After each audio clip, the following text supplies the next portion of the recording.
Abdoulaye venait d'arriver au foyer de Bochum, en Allemagne. Une nouvelle étape dans son parcours, partagée désormais avec d'autres exilés africains. Quand Abdoulaye est arrivé dans sa chambre, il a trouvé un autre jeune, venu du Sénégal. Pour la première fois depuis longtemps, il n'était plus seul. Dans cet exil marqué par l'incertitude, avoir un ami avec qui parler, partager ses pensées.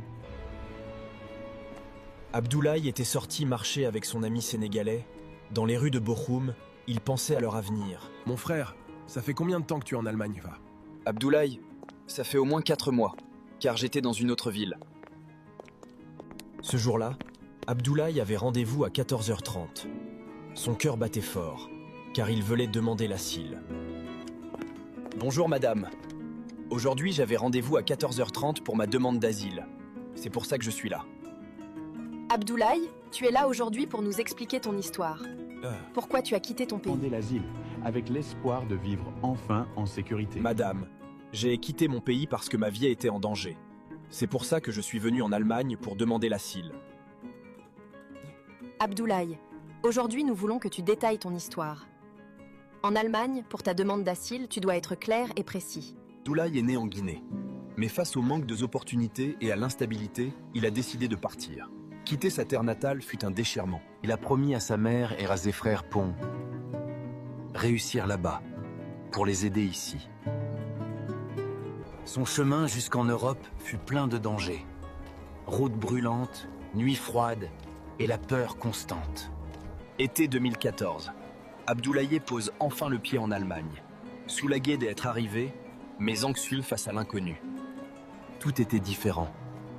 Le climat froid, les visages fermés, la langue qu'il ne comprenait pas. Quand Abdoulaye est arrivé en Allemagne, il pensait que sa souffrance était enfin terminée, que les routes brûlantes, la peur, les nuits froides. Les policiers l'ont orienté vers un centre d'enregistrement. Là commençait son parcours administratif. Sur une prise, ses empreintes digitales. Chaque doigt, chaque trace, enregistrée pour l'avenir. Ici, le froid n'est pas seulement dans l'air. Il est dans les regards pressés, dans la langue qu'il ne comprend pas, dans l'attente On lui remet un document provisoire. Une simple feuille, mais vitale pour rester. Ce soir-là, dans un dortoir bondé, il s'endormit difficilement, son sac serré contre lui. Abdoulaye, on veut que tu nous expliques très bien pourquoi tu as quitté ton pays. On veut que tu me détailles très bien ton histoire. Madame, j'étais dans un parti politique qui s'appelle l'UFDG. On était contre le 3e mandat de Alpha Condé. Il a fait sortir les gendarmes et la police contre nous pour nous arrêter. Abdoulaye, dans cette parti politique, l'UFDG, toi tu étais qui exactement dans ce parti? Et pourquoi la gendarmerie et la police voulaient t'arrêter, va? Je veux que tu me donnes des détails sur cette partie. Madame, je suis un membre de l'UFDG. C'est pour ça qu'ils voulaient m'arrêter. Parce qu'à chaque manifestation, ils me voyaient à la tête. C'est pour ça qu'ils sont contre moi. D'ailleurs. Abdoulaye, je veux savoir, comme tu dis que tu étais membre de l'UFDG, je veux savoir, vous avez combien de sièges en Guinée? Et à Conakry, vous êtes basé dans quelle commune? Madame, nous, on était à Bambeto.